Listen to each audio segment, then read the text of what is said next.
शिक्षा उस शेरनी का दूध है, जो इसे पिया है वो दहाड़ा है।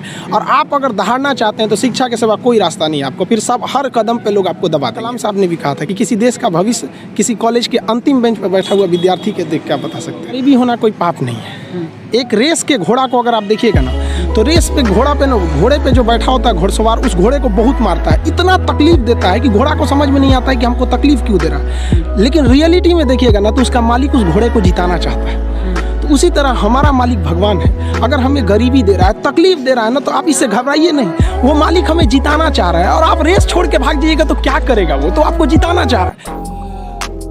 आप अगर कोई मूवी देखती हैं तो आपको 2 से ढाई घंटे की मूवी बड़ी अच्छे से याद हो जाती है। लेकिन आप कभी गौर कीजिएगा कि उस मूवी को बनाने वाला डायरेक्टर उस 2 घंटे की मूवी के लिए 2 साल से मेहनत कर रहा था, तब तो आपको याद हो गया ना। तो उसी तरह की स्टूडेंट जो होता है ना, उसके मेहनत को कम करने के लिए एक टीचर को मेहनत करना पड़ेगा, उसे प्रेजेंटेशन देना पड़ेगा, उसे अपनी भाषा में बताना पड़ेगा कि एक लड़का जो है वो भोजपुरी बेल्ट का है। भोजपुरी वालों को तो पहले ये लगता है कि हम बहुत पीछे हैं। अरे भाई, तुम नहीं पीछे हो। जितना एक CBSE ICSE बोर्ड का जानता है उतना ही तुम जानते हो। बल्कि ये जो गांव के लड़के ये ज़्यादा मेहनत करते हैं, 20-20 किलोमीटर साइकिल चला के आते हैं। किसी शहर के लड़के के लिए पॉसिबल नहीं है उतना, तो ये ज़्यादा मेहनत करते हैं। तो इनके लिए क्या होता है ना, कि इनके पास सुविधाएं। स्टूडेंट्स की सफलता में 3 चीज़ का योगदान होता है। एक उनके गार्जियन का योगदान होता है, गार्जियन को भी हर पल उसको डर बना के रखना चाहिए कि भैया तुम पढ़ो इसको। दूसरा टीचर्स का होना चाहिए, टीचर्स उसके अंदर फ्रेंडली होने चाहिए, अच्छे से समझाना चाहिए, और खुद स्टूडेंट्स का।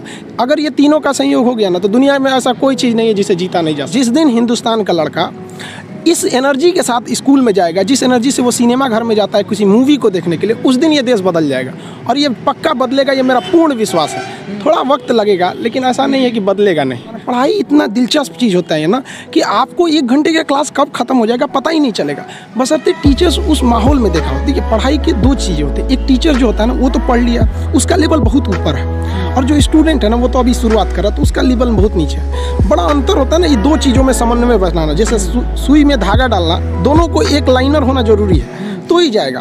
तो इसलिए क्या करना है कि टीचर्स को अपने लेवल को थोड़ा सा नीचे लाना। उसके लिए आसान है टीचर को कि भाई जो समझा रहा है बड़े लैंग्वेज में, उसको देहाती लैंग्वेज या नॉर्मल लैंग्वेज में समझाए, अपने लेवल को थोड़ा सा नीचे। और लड़के का भी ये कर्तव्य बनता है, माँ बाप का भी कर्तव्य बनता है कि उसको हमेशा प्रेरित करेंगे, थोड़ा सा तुम घर से थोड़ा सा मेहनत करके आओ इसमें कि सर आज क्या पढ़ाने वाले हैं। जैसे ये हो जाएगा फिर कोई समस्या नहीं आएगी। तो टीचर स्टूडेंट दोनों की ओर से होना चाहिए इस चीज़ को। लेकिन टीचर को समझना चाहिए कि आप पढ़े लिखे हैं, आपसे गलती ना हो। इसलिए आप लड़कों को उनकी कमजोरी तक में बताएं। यहाँ पर बहुत से लड़के होते हैं वो तो सवाल ही नहीं पूछ पाते हैं डर के मारे।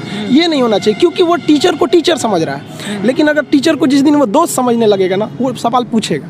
और अगर वो सवाल नहीं पूछ रहा है तो आप क्या कर रहे हैं? 130 करोड़ जनसंख्या में आप एक मानव संसाधन को खराब कर रहे हैं अपने विद्यालय में बैठा के। वो सवाल नहीं पूछा तो क्या करें?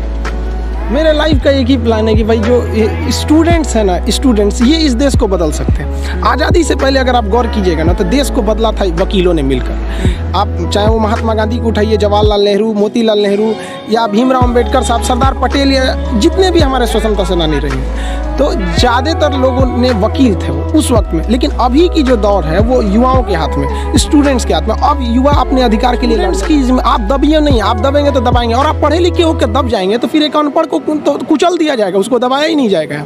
तो अब स्टूडेंट्स जाग गया है, अब स्टूडेंट्स को कोई नहीं रोक सकता। आगे वाले देश का भविष्य वही है। और हमारे कलाम साहब ने भी कहा था कि किसी देश का भविष्य किसी कॉलेज के अंतिम बेंच पर बैठा हुआ विद्यार्थी के देख के। स्टूडेंट सरकारी स्कूल में पढ़ने जाता है तो आपको क्या लगता है उसको कितना नॉलेज मिलेगा? वो 1 घंटा बैठेगा तो 1 घंटा में कितना नॉलेज गेन कर पाएगा? तो वहाँ एक कॉलेज के मैनेजमेंट की भी गलती है, और स्टूडेंट्स में भी है कि भाई देखिए, आप कॉलेज नहीं जाइएगा तो फिर स्कूल और कॉलेज जो होता है ना, माँ का दूध होता है, और ये सबके लिए ज़रूरी होता है।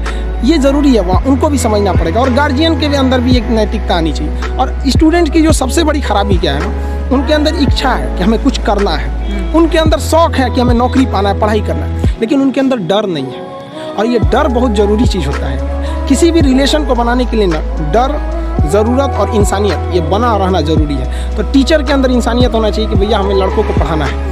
लड़के के अंदर ज़रूरत है कि अगर हम पढ़े लिखेंगे नहीं, आगे नहीं जाएंगे, तो हम कोई अच्छा काम नहीं कर पाएंगे। और डर तो सबसे ज़्यादा ज़रूरत है उसके जॉब की या किसी चीज़ का। डर तो होना ज़रूरी है कि अगर नहीं पढ़ेंगे तो समाज में हमको एकदम पीछे कर दिया जाएगा। तो स्टूडेंट के अंदर ना अभी डर नहीं रहा है, कह अरे क्या दिक्कत है, अगली बार फिर भर देंगे फॉर्म, फिर कर देंगे, ये कर देंगे। और गार्जियन भी नहीं पूछता है उससे कि इस साल रिजल्ट नहीं हुआ तो क्यों नहीं हुआ।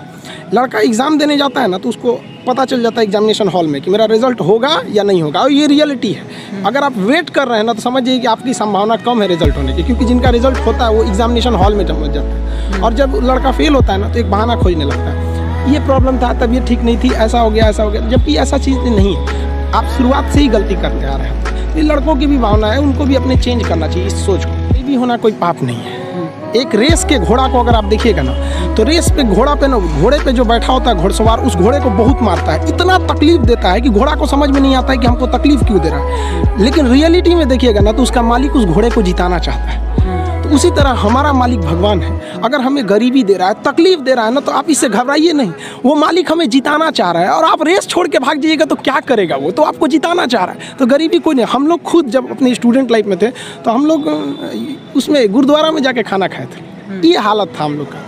इसीलिए हम भी अब कभी कभी जहाँ पे मतलब फ्री डोनेशन में नहीं, समाज सेवी लोग खाना खिला देते हैं, तो उतना घर से हम लोग कभी कुछ नहीं था, तो वहाँ जाके खाना खा लेते थे। इसीलिए अब जब आदमी के पास है तो हम लोग भी थोड़ा अनाथ आश्रम या ऐसे चीज़ों पे हेल्प कर देता है। तो ऐसा नहीं है कि हम लोग भी बहुत बड़े घर से आए थे लोग, ऐसा नहीं है। तो गरीबी कोई बाधा नहीं उत्पन्न करती है, लेकिन अगर आपके दिमाग में बैठ जाएगा हम गरीब हैं, कुछ नहीं कर सकते, ये सब। अगर एक डॉक्टर ये सोचने लगे ना कि हम डॉक्टर हैं तो फिर मरीज का अच्छा से इलाज नहीं कर पाए। अगर डॉक्टर ये सोचे ना कि हम भी मरीज हैं और ये सोच के वो इंजेक्शन लगाए कि हम अपने को लगा रहे हैं, तो फिर उस मरीज को बड़ा कम दर्द होगा। तो टीचर जब ये सोच के पढ़ाने लगेगा ना कि हम टीचर हैं, तो फिर स्टूडेंट को समझने में दिक्कत आ जाएगा। तो टीचर को ये सोचना चाहिए ना कि हम भी एज एक स्टूडेंट की तरह ही हैं, और एकदम मिनिमम भाषा, मतलब एकदम नॉर्मल भाषा में उसे समझा। जहाँ तक बात कहें ना कि CBSE बोर्ड या जो बड़े लोग होते हैं उनके बच्चे अच्छे हैं, तो देखिए एक बात बताते हैं, हथियार कितना भी खतरनाक और बड़ा क्यों ना हो जाए, चलाने वाला खतरनाक होना चाहिए। तो कॉलेज और स्कूल कितना भी अच्छा क्यों ना हो, पढ़ने वाला स्टूडेंट में अंदर मेहनत होना चाहिए। हिंदी मीडियम वालों के अंदर मेहनत ज़्यादा होता है, गाँव के लड़कों के अंदर बहुत मेहनत होता है। उसके पास पसीना होता है ना तो AC नहीं चलाता है, गमछा से मार लेता है पसीना,